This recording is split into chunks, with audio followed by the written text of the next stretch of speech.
राज ठाकरेंनी विधानसभा निवडणुकीकरता स्वबळाचा नारा दिलाय।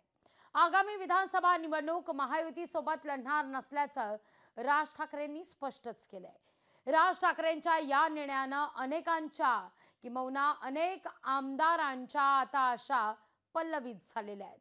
पाहूया।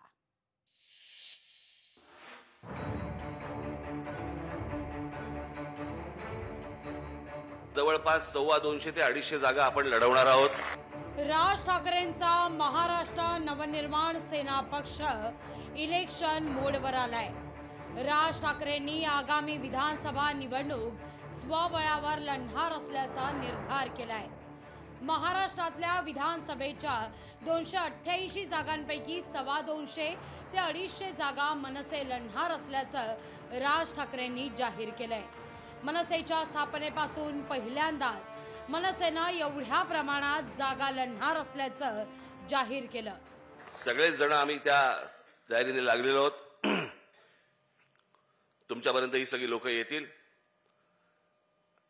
आणि मग त्याच्यानंतर युती होईल का, आपल्याला कोणत्या जागा मिळतील असला कोणताही विचार मनामध्ये आणू नका। जवळपास 250 ते 250 जागा आपण लढवणार आहोत। विधानसभा निवडणुकीकरता आढावा घेण्याकरता राज ठाकरे महाराष्ट्राच्या दौऱ्यावर जाणार आहेत। या दौऱ्यात ते उमेदवारांच्या नावाची चाचपणी करतील। यावेळी मनसेचे जास्तीत जास्त उमेदवार विधानसभेत पाठवण्याचा निर्धार राज ठाकरेंनी केलाय। मला महाराष्ट्र नवनिर्माण सेनेचे आपले सर्व पदाधिकारी आपले लोक मला सत्तेत काही करून बसवायचे, काही करून। अनेक लोक असतील, हसू देत, काही कारण मला काही हरकत नाही त्याला, पण ती गोष्ट घडणार म्हणजे घडणार। राज ठाकरेंनी लोकसभा निवडणुकीत मनसेचे उमेदवार न देता महायुतीला पाठिंबा दिला होता। निवडणूक लढण्याची एक संधी पक्षानं गमावली होती।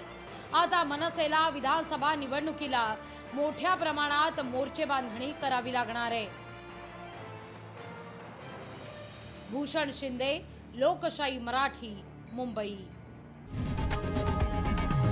लोकशाही मराठी ऐका, पहा, जागरूक रहा।